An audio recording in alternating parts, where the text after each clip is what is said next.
E hoje, com muita alegria, retornamos a esta casa, convite ao nosso pastor Genesi, irmão, amigo, nossa família. Fico feliz por sentir a presença de Deus neste lugar. Porque se Deus não estivesse aqui, irmãos, em vão era a nossa vinda até esta casa. Se Deus não estivesse aqui, irmãos, você ia entrar de um jeito e a sair do mesmo jeito.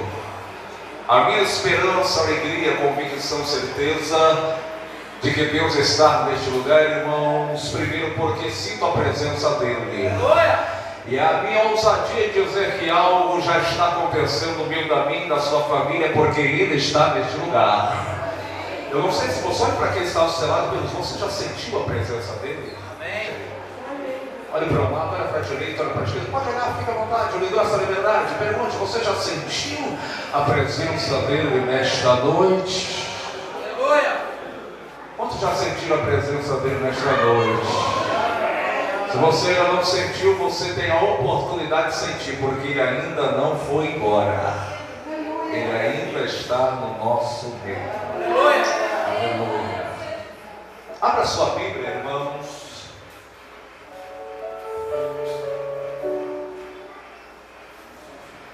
O livro de Neemias,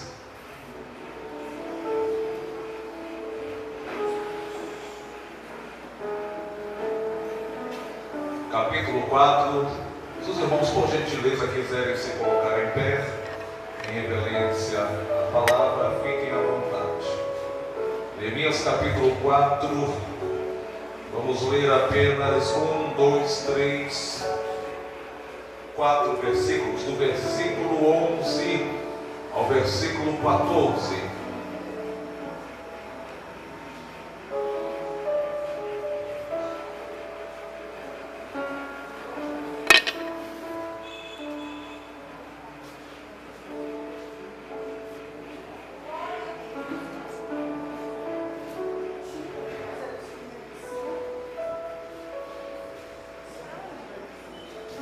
Neemias, capítulo 4, versículo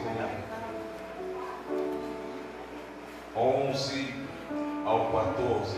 Hoje, culto de família, né? Culto de família.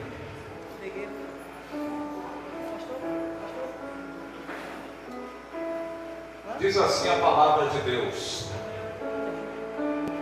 e os nossos inimigos diziam: antes que descubram qualquer coisa ou nos vejam, entraremos bem ali no meio deles. Vamos matá-los e acabar com o trabalho deles. Os judeus que moravam perto deles 10 vezes nos preveniram: para onde quer que vocês se virarem, saiba que seremos atacados de todos os lados. Por isso posicionei alguns do povo atrás dos pontos mais baixos do muro, dos lugares abertos, divididos por famílias, armados de espadas, lanças e arcos. Fiz uma rápida inspeção e imediatamente disse aos nobres, aos oficiais e ao restante do povo: não tenham medo deles. Lembrem-se de que o Senhor é grande e terrível, e lutem por seus irmãos, por seus filhos e por suas filhas, por suas mulheres e por suas casas. Diga para quem está ao seu lado: o inimigo declarou guerra, esteja preparado para a batalha. Se assente glorificando o nome do Senhor.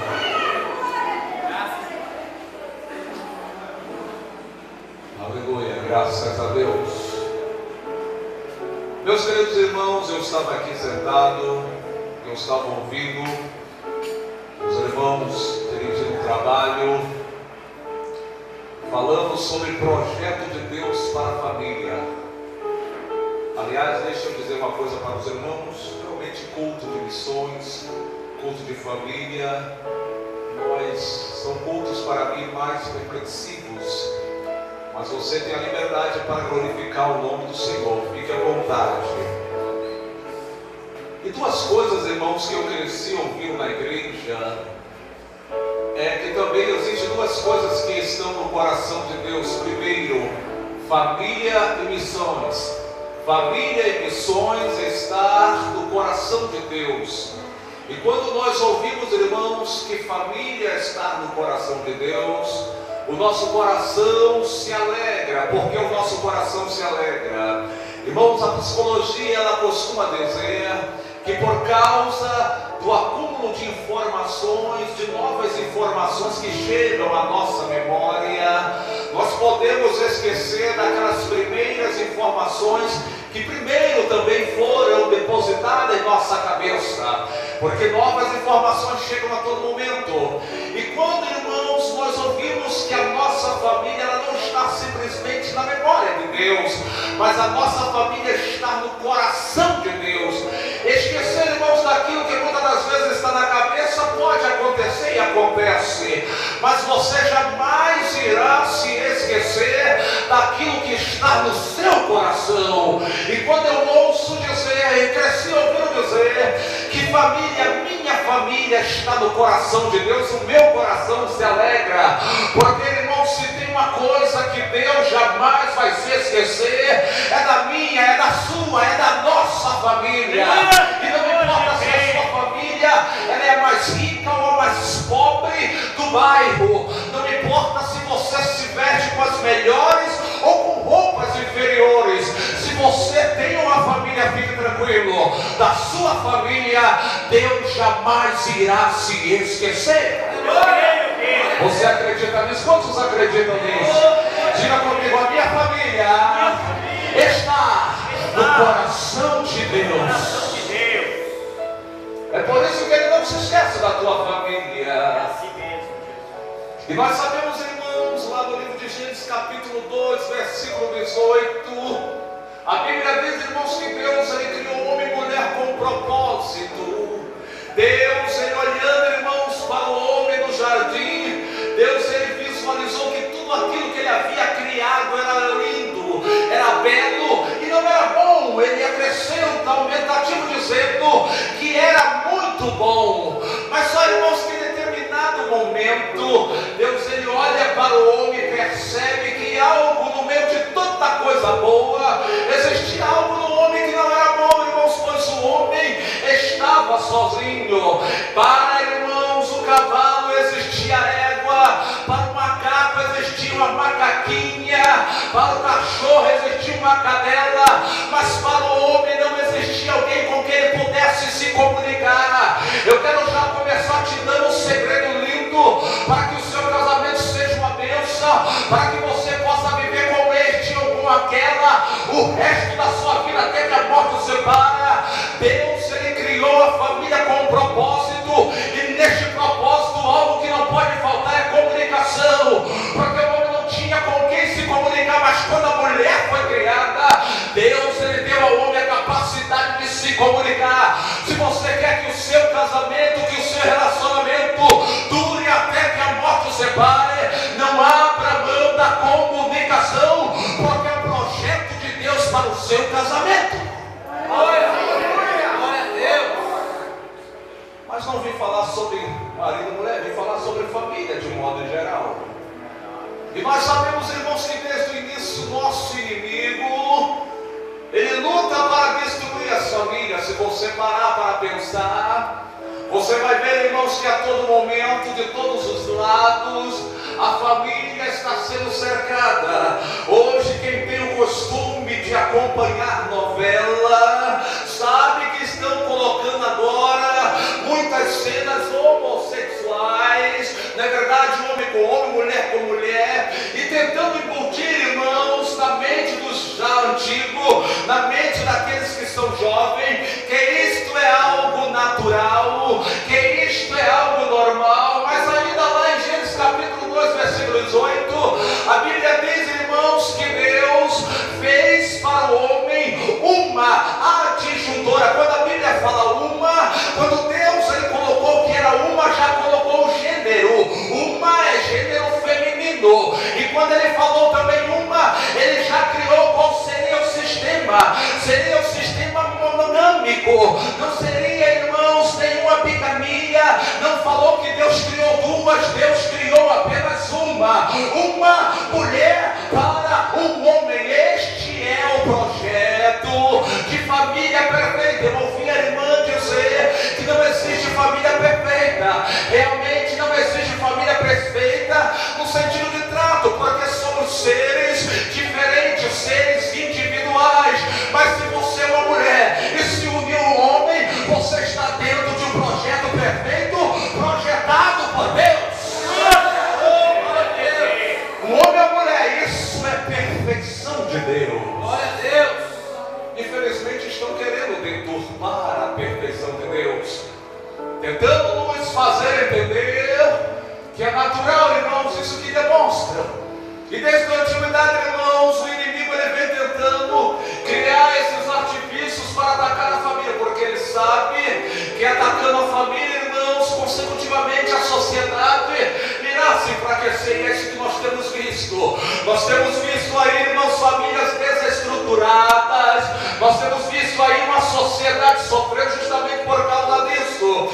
E é interessante nós observarmos que no passado não era assim. Quando nós lemos a Bíblia, aqui em Neemias, irmãos, nós começamos a entender que de anos atrás, da antiguidade, o inimigo sempre esteve lá lutando. É interessante, irmãos, nós entendemos o ano 586, Jerusalém era destruída por Babilônia, e Deus, pela sua misericórdia, levanta, irmãos, no ano 539, rei Ciro da Pérsia, que ele vai lá e conquista a Babilônia. No ano 538, Ciro, ele dá autorização para que os judeus que estavam ali em Babilônia pudessem retornar para Jerusalém, para poder repatriar-se, para poder edificar novamente a cidade. A Bíblia nos conta e a história confirma que sob o comando de Zorobabel, 42.360 judeus saíram de Babilônia e foram para Jerusalém para poder edificar a cidade. 43.360 famílias agora estavam vendo a oportunidade de se tornar novamente uma nação. E aí nós vamos ver, irmãos, e a história vai confirmar que neste momento, irmãos, o povo ele começa chegando a Jerusalém, começa a edificar a cidade, começa a edificar. No ano 520 a obra ela é iniciada, e aí, irmãos, começa o inimigo labutar, porque o inimigo sabe, irmãos, que quando o povo de Deus ele se levanta para poder labutar, para poder trabalhar, para que famílias possam congregar, para que famílias possam se voltar ao Senhor, o inimigo não fica satisfeito. Mas eu quero dizer uma coisa para você nesta noite: satisfeito não, ele vai ter que pegar o rabo e colocar entre as pernas e sair correndo, porque maior é Deus para nos garantir a vitória.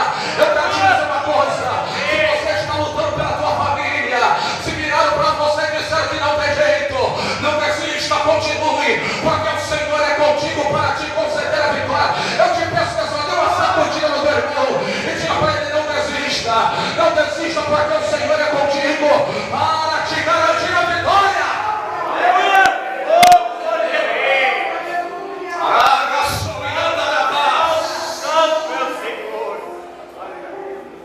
Não desista, porque Deus é poderoso para te garantir a vitória. O inimigo, irmãos, sempre esteve furioso, porque ele sabe, irmãos, que de onde ele veio é para onde você vai.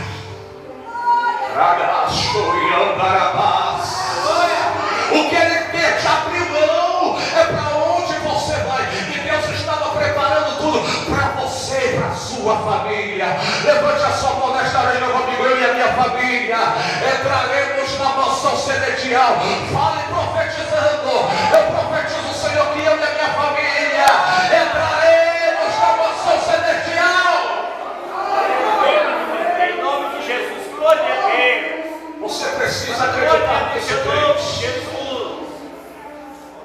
E ele sempre esteve furioso. E quando o povo, irmãos, percebeu que o negócio estava difícil, que os inimigos estavam cercando a cidade,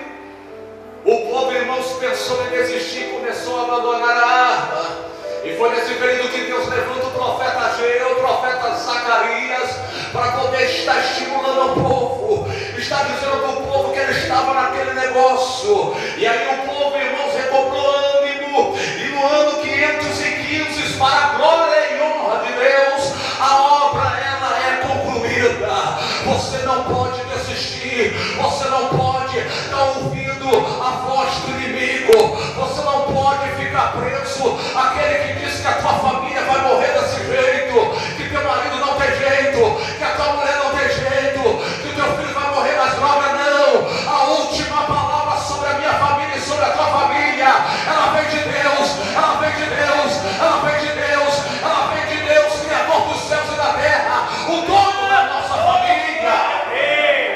Maravilhoso. A última palavra vem de Deus. Eu creio assim, Jesus. Glória a Deus. E aí o povo, irmãos, recobrou ânimo e continuou a construção. E no ano 458, Esdras, com autorização, irmão, de Artaxerxes I, ele reúne novamente uma caravana e decide ir a Jerusalém, porque ele ouvira que o templo estava ficando legal, mas os muros da cidade estavam destruídos, estava queimado. E brotou no coração de Neemias, irmãos, o desejo de fazer alguma coisa, porque ele entendia, irmãos, que os muros representavam segurança, proteção para a cidade. E lá vai, irmãos, Neemias conduzindo a segunda caravana. E neste momento da história, irmãos, o templo já estava concluído, mas os muros estavam destruídos. E nós podemos ver, irmãos, que Neemias chegando naquele lugar, irmãos, saindo de Suzã, com o objetivo de construir os muros, porque o povo, as famílias voltaram a habitar na cidade, mas existia naquela circunvizinhança algumas pessoas, irmãos, que não estavam satisfeitos. E você conhece a história de Neemias, e quando se fala em Neemias, você automaticamente, pensando em inimigo, você se lembra, irmão, de Sambalate, Tobias e Gesem. Naquela época, Sambalate, Tobias e Gesem, eles dominavam aquela região. É interessante, irmão, Sambalate, ele era governador de Samaria, Tobias era governador da Transjordânia. Eram pessoas que estavam no comando.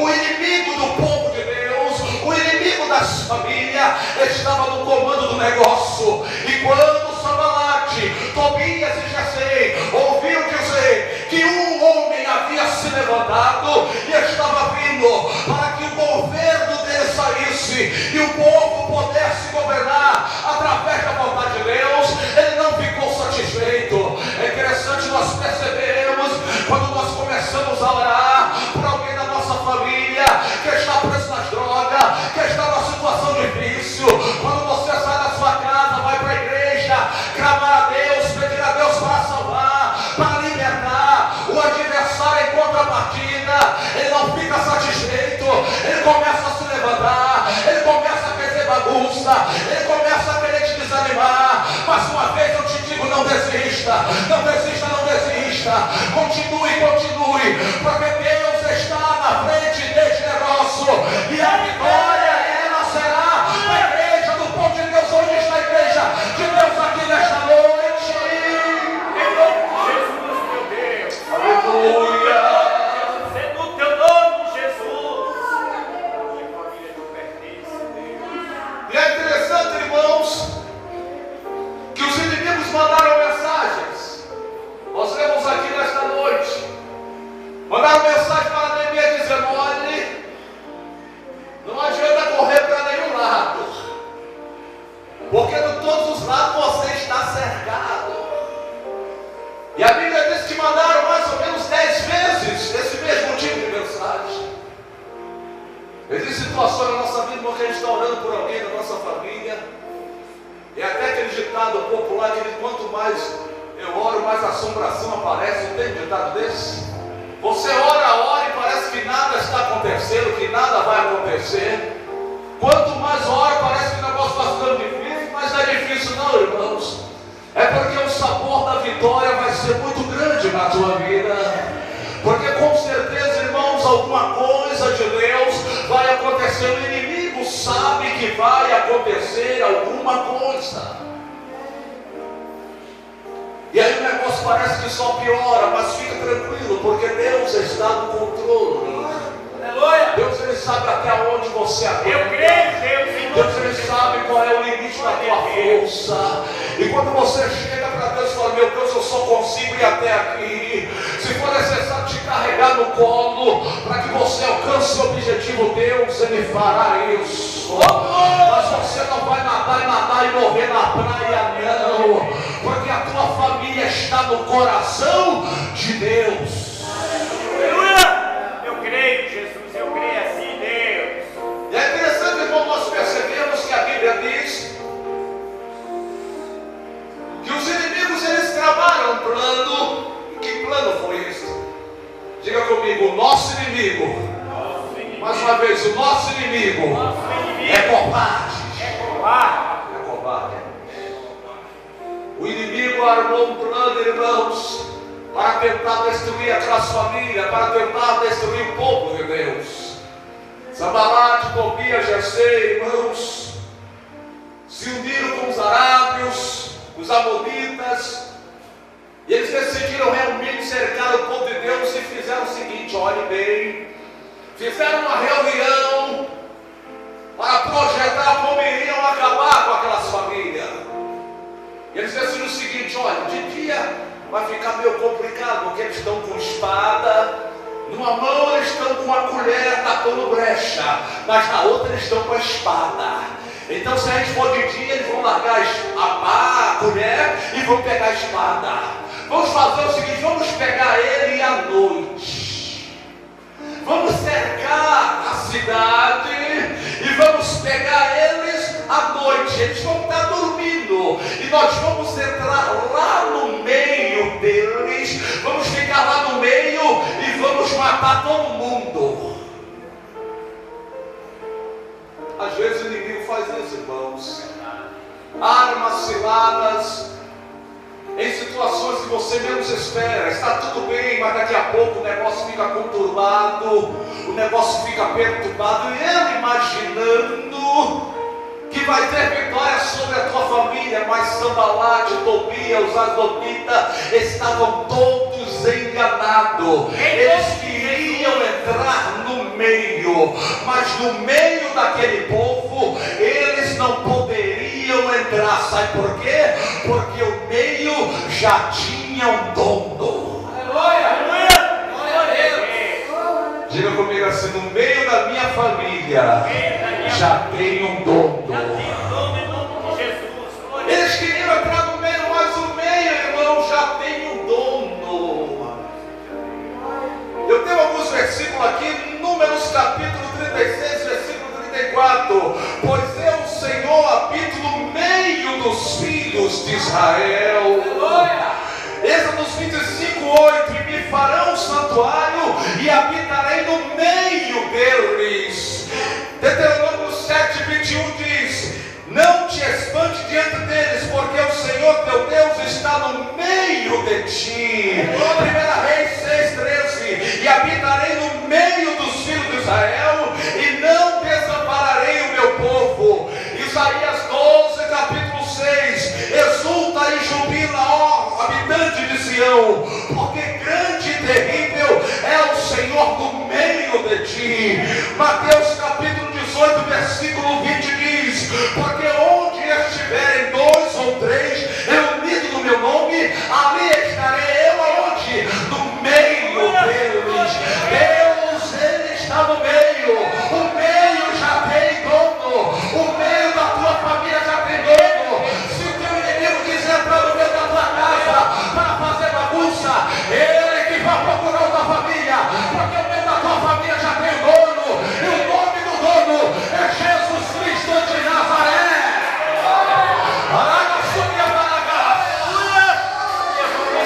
Diga comigo: no meu da minha família não. Diga: no meu da minha família não.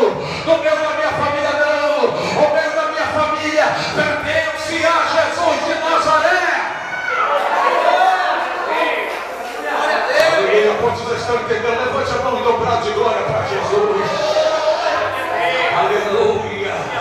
No meio da minha família não. Eles estavam muito enganados, irmãos. Até porque, irmãos, se você puxar a história de alguns inimigos do povo de Deus, se você puxar a história de alguns que perseguiram o povo de Deus, você vai ver que eles eram tanto quanto ignorantes. Sabe por quê, irmãos? Tem um exemplo lindo na Bíblia de um homem, irmão, chamado Senaqueribe. A história diz que todas as vezes que Senaqueribe ele ia tentar contra a cidade, ele pegava um papel e começava a escrever, e no final ele colocava assim: eu sou Senaqueribe, e ninguém pode vos livrar da minha mão. E em certa ocasião, o rei Ezequias recebeu uma carta, justamente com este nome, Senaqueribe, no final escrito isso: eu sou Senaqueribe, e não há quem possa vos livrar da minha mão. E a história diz, irmãos, segundo as Crônicas,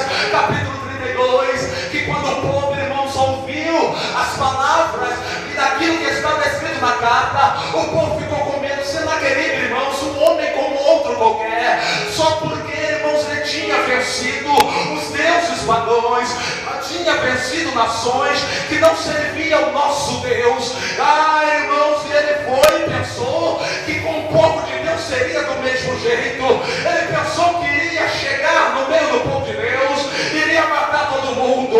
Meus irmãos, mas o meu teu dono, nós temos um dono, a tua família tem um dono. Para tocar em você não é assim não, só toca se Deus permitir. Se Deus não permitir, não toca, porque você está selado com o sangue do Cordeiro. Aleluia. Senaqueribe pensou que poderia. A Bíblia diz, irmãos, que Ezequias, quando recebeu a carta de Senaqueribe, o povo escutou e já começou as pernas a tremer, já começou psicologicamente o povo ficar turbado. Irmãos, e é isso que o diabo quer. Ele começa a lançar suas setas para turbar a tua mente, e se ele vê as tuas pernas tremendo, se ele vê você andando para trás desistindo, ele aumenta o ataque. Ele fala: está dando certo. Mas se ele vê você dobrar o joelho, levantar as tuas mãos e clamar ao Deus do céu, ele começa a andar para trás. É ele que anda para trás, porque ele sabe que quem está com você é maior do que ele. Diga para o teu irmão: quem está com a tua família é maior do que o teu inimigo. Quem está com a tua família é maior do que o teu inimigo.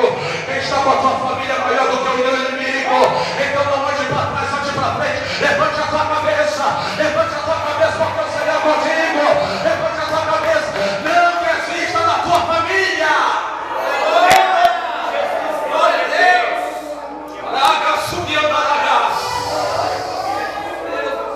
Tem muita gente desistindo da família. Não desista da sua família, porque é um projeto de Deus para a tua família. Eu creio, é assim, Os Deus. projetos de Deus foram feitos para dar certo. A família é um projeto feito para dar certo. Deus providenciou tudo para a sua família dar certo. Mas eu estou passando por uma luta. Não se esquente. Você está passando. Eu creio. Você vai passar. Você vai passar. A luta vai ficar e você vai. Diga comigo: eu vou passar. Eu vou passar. A minha família vai passar. E a luta vai ficar. Porque a tua família foi feita para dar certo. E ela vai dar certo em nome de Jesus. Levanta a tua mão